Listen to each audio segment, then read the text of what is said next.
दोस्तों good morning, नमस्कार। आप सभी का स्वागत है हमारे यूट्यूब चैनल पे। दोस्तों हम लोग बिल्ड रिलेशन टॉपिक पढ़ रहे हैं और ये 5वां लेक्चर है और इस चैप्टर का ये लास्ट लेक्चर है। 4 लेक्चर मैं ऑलरेडी पढ़ा चुका हूँ, ठीक है, जिसमें हमने बिल्कुल बेसिक से लेके एक एक कॉन्सेप्ट को क्लियर किया है, ठीक है, जो आपके पेट एग्ज़ाम के लिए, एसएससी एग्ज़ाम के लिए काफ़ी इंपॉर्टेंट है। हमारा यही टारगेट है कि जब आपका पेट का एग्ज़ाम हो अक्टूबर में, उससे पहले आपका मैथमेटिक्स, रीजनिंग और इंग्लिश का सिलेबस मैं कंप्लीट करा दूँ, ठीक है। तो ये आपको पज़ल दी हुई है और इस पज़ल पे आपको 3 क्वेश्चन दिए हुए हैं जो आपको सॉल्व करने हैं। कभी कभी पज़ल पे 5 क्वेश्चन दिए होते हैं, ठीक है। तो दोस्तों पज़ल क्या होती है, इसको हम कैसे सॉल्व करते हैं। स्टार्टिंग में हमने जैसे फर्स्ट लेक्चर में हमने सिंगल क्वेश्चन किए थे, यहाँ से लेके यहाँ तक का आपके एक क्वेश्चन हो गया, ठीक है। जब हमने सेकेंड लेक्चर दिया तो उसमें हमने कुछ A क्रॉस B, A=B का मतलब है A B के बहन है, B A का भाई है, उससे रिलेटेड क्वेश्चन किया। अब ये पज़ल आ गया आपका। तो पज़ल में कई सारे इसमें रिलेशंस आपको दिए गए हैं, उनको फिगर मेथड से आप सॉल्व करेंगे और इसका आंसर देंगे, ठीक है। तो आइए स्टार्ट करते हैं, ठीक। केवल फिगर मेथड से ही हम इसको सॉल्व करेंगे, प्लस माइनस इक्वल टू, ठीक है। और भी हम माता पिता पुत्र कोई भी चीज़ मेंशन नहीं करेंगे। तो क्वेश्चन कह रहा है कि T D की बहन है। जो T है, देखेंगे ये जो T है वो किसकी बहन है, T D की बहन है, T D की बहन है, ठीक। क्वेश्चन को ध्यान से पढ़ना है। लिखा है T D की बहन है, तो T बहन है माइनस कर दिया, लेकिन D के बारे में उसने नहीं कहा कि ये उसकी बहन है या भाई है, ठीक। जितना का है उतना फिगर बना लेते हैं। T D की बहन है, D की शादी P से हुई है, D की शादी P से हुई है, ठीक। हस्बैंड वाइफ के लिए हम हमेशा इक्वल टू का यूज़ करते हैं, ठीक। और उसे बहन भाई जो एक पीढ़ी में होते हैं उसमें हम सिंगल लाइन का प्रयोग करते हैं। देखो क्वेश्चन को थोड़ा समझना है। D की शादी P से हुई है, D की शादी P से हुई है, तो इसमें क्या बता सकते हो कि प्लस कौन है माइनस कौन है, कौन सा पति है कौन सा पत्नी है, ठीक। अभी इसमें क्लियर नहीं है, ठीक। तो ये चीज़ ध्यान रखना है, अपने मन से नहीं कि D को प्लस कर लिया P को माइनस कर लिया, ठीक। तो D की शादी P से हुई है, तो हमने D = P कर दिया, इक्वल टू का निशान यहाँ पे लगा दिया। तो इसका मतलब हम क्या समझते थे अभी तक, D की शादी P से हुई है या D और P पति पत्नी है। फिर कह रहा है P M का पुत्र है। P किसका पुत्र है, M का, तो यहाँ पे M कर लें, पुत्र है तो प्लस, अब ये पति हो गया तो भैया ये पत्नी हो जाएगी। क्लियर हुआ यहाँ तक। P M का पुत्र है, जो P है वो M का पुत्र है, ठीक। M का पुत्र है, लेकिन M क्या है, इसका पिता है या इसकी मम्मी है, अभी क्लियर नहीं है। जब तक क्लियर नहीं होगा तब तक हम वहाँ पे कुछ नहीं लिखेंगे, ठीक। अब यहाँ पे लिखा है कि T J की माता है। T किसकी माता है, J की माता है। बना लिया फिगर हमने, ठीक। ये माता है तो ये इसका पुत्र या पुत्री होगा, तो एक पीढ़ी नीचे ले आए इसको हम, ठीक। जो पीढ़ी होती है ना, जैसे भाई बहन, चचेरा भाई, मौसेरा भाई, मामा का लड़का, उसको हम एक पीढ़ी में रखते हैं, ठीक। जैसे पिता, माता, चाचा, बुआ, उनकी पीढ़ी एक होती है, उनको हम एक लाइन में रखते हैं, ठीक। तो लिखा है T J की माता है, फिगर बना लिया। फिर कहा है कि जो Y है U का पिता है। Y और U अभी तक इसमें नहीं आया है, ठीक है, तो इसको हम छोड़ देते हैं, आगे बढ़ते हैं।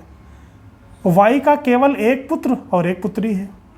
Y का केवल, जहाँ पर केवल आ जाए, ठीक है, तो वो चीज़ आप ज़रूर अंडरलाइन करें, ठीक। ये आपको बहुत फ़ायदा करेगा, केवल अगर आ जाए, ठीक। आगे बढ़ते हैं।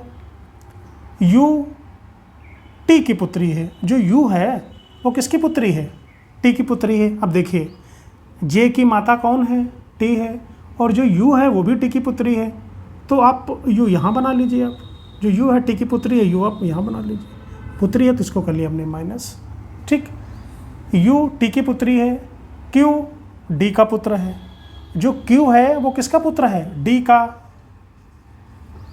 ये कर लिया हमने, ठीक है। Q D का पुत्र है। अभी हमने एक लाइन छोड़ी थी, ये कहा था जो T है J की माता है, Y U का पिता है। जो Y है वो किसका पिता है, U का पिता है, प्लस कर लिया। अब देखिए जो J है, J की मम्मी T, U की मम्मी T, U का पिता Y, तो ये हस्बैंड वाइफ हो गए, ठीक। थोड़ा बहुत दिमाग खुद से तो लगाना ही पड़ेगा, ठीक है। अभी क्या चीज़ क्लियर नहीं है यहाँ पे, ठीक। अब देखिए हमने इस फिगर को बना दिया है। फिगर से अगर हम क्वेश्चन को पढ़ेंगे तो हम क्या कह सकते हैं इसमें, हमने ये कहा कि जो T है वो D की बहन है, D T की बहन है, D की शादी P से हुई है, ठीक है। P प्लस D माइनस, जो P है वो M का पुत्र है, Q D का पुत्र है, ठीक है। जो T है वो J की माता है, जो U है वो J की बहन है, T U की मम्मी है, Y U का पिता है तो J का भी पिता Y होगा, ठीक है। जो Y है U का पिता है, Y T का भी पिता है, ठीक। तो J के बारे में आपको कुछ पता चला यहाँ से, T J की माता है, Y U का पिता है। J के बारे में शायद क्लियर नहीं किया, U T की पुत्री है, Q D का पुत्र है, लेकिन उसने क्या कहा, Y का केवल एक पुत्र और एक पुत्री है। इस लाइन से इसने क्लियर कर दिया, Y का केवल एक पुत्र है, एक पुत्री है, तो जब एक पुत्री ये हो गई तो पुत्र इसका ये हो जाएगा, ठीक है। तो जहाँ पर भी केवल का निशान आ जाए, ठीक, किसी भी क्वेश्चन, ये तो रीजनिंग के मैं बात कर रहा हूँ, कहीं पे भी अगर दिया हो तो वो ये चीज़ ये जो शब्द है ना बहुत इंपॉर्टेंट होता है, ठीक। अब हम क्वेश्चन पे आते हैं। फिगर आपको क्लियर हो गया होगा, अगर नहीं हुआ है तो आप हमारे पुराने वीडियो जाके आप देख लें, बिल्कुल बेसिक कॉन्सेप्ट से मैंने बताया है, ठीक है। जितनी जल्दी हो सकेगी आप फिगर को आप बना सकते हैं, ठीक है। समझाने के लिए तो इतना लगा ना, 5 सेकंड में फिगर बन जाता है, ठीक। अब देखिए क्वेश्चन पूछ रहा है कि P का T से क्या संबंध है, पूरा मैंने नहीं लिखा है। P का हमने क्या बोला, अगर जहाँ पे का लग जाए इसके बारे में पूछा है, P का T से। अब देखो P का T से, P का T से मतलब P के बारे में बताना है, ना कि T के बारे में बताता है। जो P है ना वो T का कौन लगता है, ठीक। देखिए कैसे रिलेशन हम करेंगे, तो ये तो दोनों हस्बैंड वाइफ हैं, T की ये बहन है, T की बहन कौन है, D, और D का जो पति है वो क्या है, P। तो T जो है वो D को क्या बोलेगा, ये तो बहन है, बहन के जो भाई होता है क्या बोलता है, T D को जीजा बोलेगा, ठीक। जो T है वो P को क्या बोलेगा, ठीक, T P को क्या बोलेगा, जीजा, या फिर दूसरे वर्ड में हम क्या बोलते हैं, बहनोई, ठीक है। तो P का T से क्या संबंध है, जो P है वो T का जीजा है या फिर बहनोई है, ठीक। हमने ऑप्शन नहीं लिखा है तो ऑप्शन आपको मिल जाएगा, क्लियर हो गया। तो जीजा या बहनोई आप कह सकते हो, जीजा लिख देता हूँ मैं, ठीक है, या फिर बहनोई भी हम लिख सकते हैं इसको, जो भी ऑप्शन होगा वो हम लगा देंगे, ठीक। ये हो गया। क्वेश्चन नंबर 2 कह रहा है J का D से। जब फिगर बन के तैयार हो गया तो कुछ भी पूछ ले आपसे, J का D से। अब देख लो J का D से क्या रिलेशन है ये पूछा, तो J के बारे में बता दो। जो T है ना वो J की मम्मी है और मम्मी की बहन है, ठीक। तो अगर हम कहें कि जो J है वो D को क्या बोलेगा, वो तो मौसी बोलेगा, लेकिन D इसको क्या बोलेगा भाई, जो बहन है, बहन का जो लड़का है तो क्या बोलता है उसको, भतीजी बोलेगा, ठीक है। जो कि प्लस है तो भतीजा बोलेगा, ठीक। तो ये जो J है वो भतीजा हो जाएगा उसका, ठीक। माइनस होता तो भतीजी, ठीक है। तो ये इसकी बहन है, ये बहन का लड़का हो गया, ठीक। क्वेश्चन नंबर 3 पे आते हैं। क्वेश्चन कह रहा है कि Q का M से, Q का जहाँ पे का लगा हो Q की पोजीशन बतानी है, Q का M से।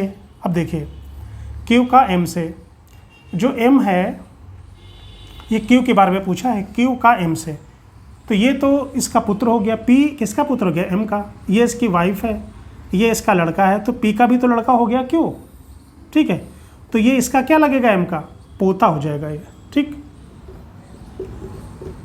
पोता प्लस है तो पोता, माइनस होता तो पोती। अगर यही उल्टा पूछ ले आपसे कि जो M है, M का P से, M का Q से क्या रिलेशन है, अभी तो Q का M से पूछा है ना, अगर उल्टा कर ले कि M का Q से क्या रिलेशन है, जो Q है ना वो M को क्या बोलेगा भाई, ये तो P तो इसके पापा हो गए, और पापा की ये क्या है पता नहीं ना, मम्मी है कि पापा है, ठीक है। तो जो M है, ठीक, वो Q का क्या लगा, दादा या दादी, ठीक है। क्योंकि यहाँ पे तो कुछ दिया नहीं है कि जो P का ये पिता है कि मम्मी है, ये चीज़ कंफर्म नहीं है, तो इसलिए Q इसको क्या बोलेगा, दादा या दादी। ऑप्शन में ये आपको दिया होगा, क्योंकि कंफर्म नहीं है, प्लस होता तो इसका भाई दादा हो जाते, ठीक है, बाबा हो जाते, ठीक। अगर यहाँ पे माइनस होता तो दादी हो जाते, लेकिन यहाँ पे ना माइनस है ना प्लस है, ठीक है। तो इसलिए उसने ये पूछ लिया कि Q का रिलेशन पूछा है, तो जो क्वेश्चन के हिसाब से Q का M से क्या संबंध है, जो Q है वो M का पोता है, ठीक है। तो आशा करता हूँ कि ये क्लियर हो गया होगा आपको। अब इसको अगर आपको समझ में नहीं आया तो आप क्वेश्चन को पढ़िए, एक एक लाइन पढ़िए और फिगर को बनाइए, ठीक। ये फिगर मेथड है, हमने कहीं पे भी माता पिता मेंशन नहीं किया, उसमें फिर आप कंफ्यूज हो जाओगे। केवल आप पीढ़ी की आप बात करिए कि हस्बैंड वाइफ के लिए इक्वल टू का निशान लगाते हैं, ठीक। एक सिंगल पीढ़ी के लिए भाई बहन हो, ठीक है, या चाचा हो, जो भी हो, तो उसके लिए हम एक लाइन ये सिंगल का यूज़ करते हैं। जो बेसिक बताया है, ठीक है, उसके हिसाब से आप क्वेश्चन को कर लीजिए, ठीक है। क्लियर। क्वेश्चन नंबर 2 पे आते हैं। तो ये आपको पजल दिया है और इसमें आपको 3 क्वेश्चन दिए गए हैं, ठीक। जब आपका फिगर बन जाएगा तो वो आपसे चाहे 3 क्वेश्चन पूछे या फिर 5 क्वेश्चन पूछे, ठीक है। तो जैसे जैसे क्वेश्चन कहेगा वैसे हम फिगर बनाते चलेंगे। तो क्वेश्चन कह रहा है कि डी जे और एल की माँ है। जो डी है वो किसकी माँ है? जे और एल की माँ है। फिगर बना लिया। डी जे और एल की माँ है, ठीक। हमारी पहली लाइन क्लियर हो गई, ठीक। डी जे और एल की माँ है। जे एफ का भाई है। जो जे है वो किसका भाई है? एफ का भाई है। जे एफ का भाई है। भाई है तो प्लस, ठीक है। आगे बढ़ते हैं। एफ के का पुत्र है। जो एफ है वो किसका पुत्र है? के का। तो हम यहाँ पे के बना लेते हैं, ठीक। अब देखिए ज़रा, अब ये लाइन हमने तीसरा पॉइंट पढ़ लिया, ठीक है। हम आगे पढ़ते हैं ज़रा एक बार फिर। लिखा है डी जे और एल की माँ है। जो डी है वो जे की माँ है और एल की माँ है। जो जे है वो एफ का भाई है।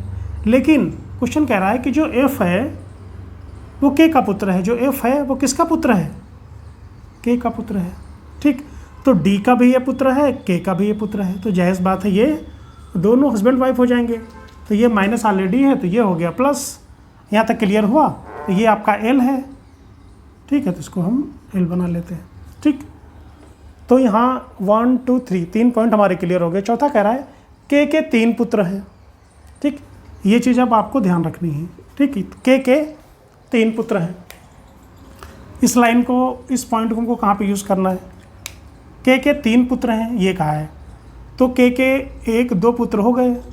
एक पुत्र हो सकता है एल हो, ठीक है। अभी क्वेश्चन को आगे पढ़ते हैं। क्वेश्चन कह रहा है कि वाई डी का दामाद है। वाई डी का दामाद है। देखो यहाँ पे कह रहा है कि के 3 पुत्र हैं। देखो अगर यहाँ पे बोलता कि के केवल 3 पुत्र हैं, ठीक है, तो हो सकता है लड़की नहीं होती। लेकिन यहाँ पे कहा है के 3 पुत्र हैं। वाई डी का दामाद है। वाई क्या है? डी का दामाद है। अब डी का दामाद कब होगा? जब डी के कम से कम एक लड़की हो, ठीक है। एक लड़की होगी तभी तो डी का दामाद होगा कोई। अगर हम 3 लड़के मान रहे हैं तो दामाद निकल के नहीं आएगा। लेकिन क्वेश्चन में कह दिया कि जो वाई है वो डी का दामाद है, तो हम मान लेते हैं कि जो ये वाई है, ठीक है, ये दामाद हो गया। ये हमने मान लिया। तो अगर ये दामाद है तो इसको हमने लड़की मानना पड़ेगा। लेकिन इसने क्वेश्चन में कहीं पे भी क्लियर नहीं किया है कि जो एल है वो लड़की है। वो हमने केवल सपोज किया है। इसलिए सपोज किया है कि क्वेश्चन में कह दिया कि वाई डी का दामाद है, ठीक। इसलिए हमने इसको सपोज कर लिया कि जो एल है वो लड़की होगी। एक जगह पे और इसने बोला है कि के 3 पुत्र हैं। तो यहाँ पे टोटल 3 लोग आ रहे हैं, उसमें से एक लड़की दिखा रहा है। तो एक कोई और हम मान लेंगे। तो मान लेते हैं सपोज डेट इधर एक कोई एक्स है, ठीक। अगर इसको हम लड़का मानेंगे तो इसको हम लड़के मानेंगे, ठीक। लेकिन कंफर्म नहीं है, एल लड़का हो सकता है तो वाई लड़के। अगर एल लड़का हो जाएगा तो जो एक्स है वो लड़की हो सकता है, ठीक। तो यहाँ पे केवल हमने अभी सपोज किया है। क्वेश्चन में बोल दिया है कि एफ के 3 पुत्र हैं। तो अगर हम ये 3 पुत्र को मान लेंगे तो फिर एल को हम लड़की मानना पड़ेगा। इसलिए मानना पड़ेगा कि जो वाई है वो डी का दामाद है। दामाद तभी होगा जब डी के या के कम से कम एक पुत्री हो, ठीक। तो हमने एल को पुत्री मान लिया। अगर एल को नहीं मानेंगे तो एफ और जे को मान नहीं सकते। फिर मान लेते कोई एक एक्स है एक्स्ट्रा, उसको हम लड़की मानेंगे तो फिर इसको लड़का मानेंगे। तो अभी फ़िलहाल यही हम कर रहे हैं। वाई डी का दामाद है। आगे कह रहा है कि एम, जो एम है वो वाई का पुत्र है। एम क्या है? वाई का पुत्र है। जो एम है वाई का पुत्र है, तो इसका पुत्र बना लो।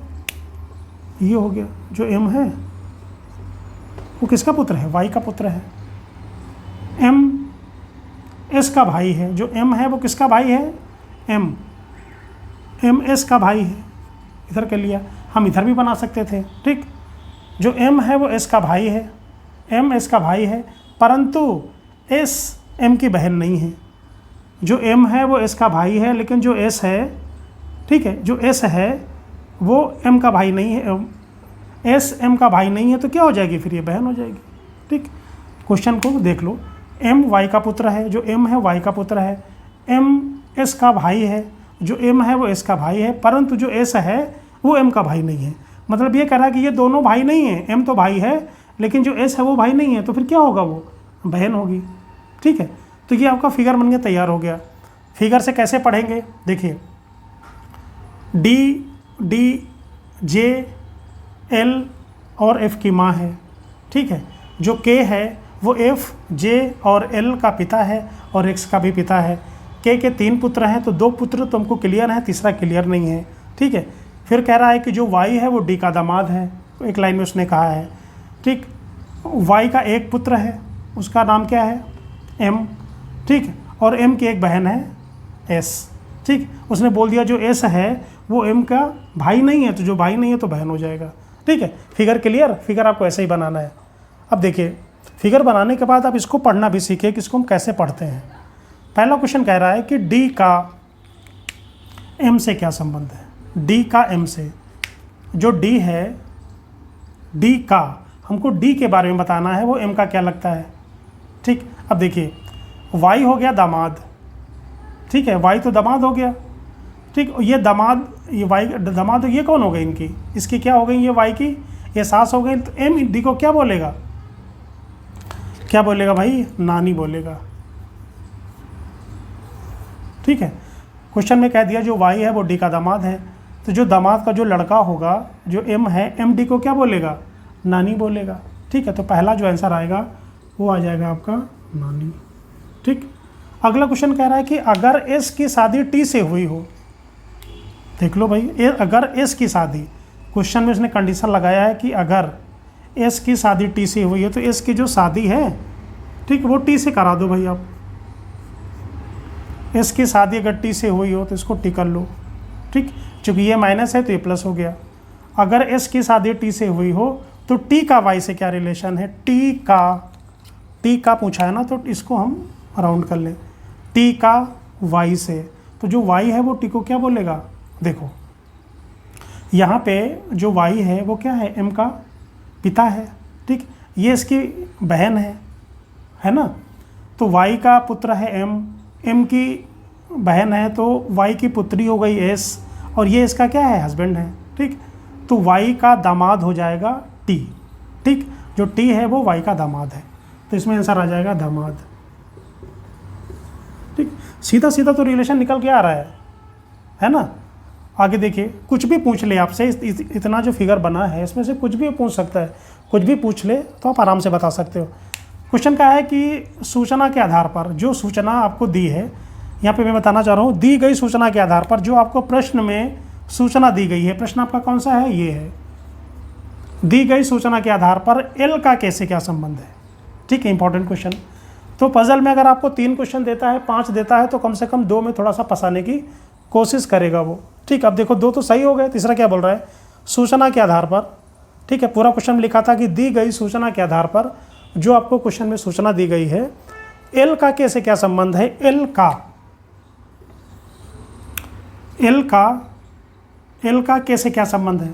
ठीक, जो एल है ना वो के की क्या है, पुत्र है, पुत्री है। अब बताइए, दी गई सूचना के आधार पर एल का कैसे क्या संबंध है। ठीक, तो देखिए हमने यहाँ पे एल को लड़की माना था, क्योंकि क्वेश्चन में बोल दिया था कि वाई जो है डी का दामाद है, लेकिन क्वेश्चन में नहीं कहा है कहीं पे कि एल लड़की है।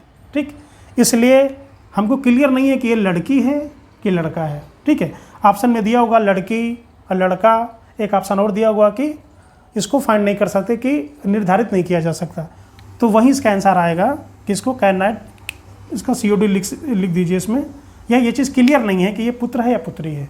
तो अगर इस तरह का क्वेश्चन आता है तो थोड़ा सा ये चीज़ ध्यान रखना है। अब सीधे ये नहीं कि हमने फिगर तो बना लिया, बाद में आंसर क्या लिख दिया, पुत्री नहीं, इसीलिए पूछा है कि उसने 3 पुत्र की बात की है। ठीक है, तो ये नहीं कह सकते हैं कि एल जो है वो लड़की है। ठीक, हमने केवल यहाँ पे वाई को इसलिए ले लिया कि उसने दामाद बोला था। तो ये चीज़ ध्यान रखना कि अगर 3 क्वेश्चन आते हैं तो कम से कम एक क्वेश्चन वो फंसाने की कोशिश करेगा, 5 आते हैं तो 2 क्वेश्चन को थोड़ा सा आपको आराम से पढ़ना है।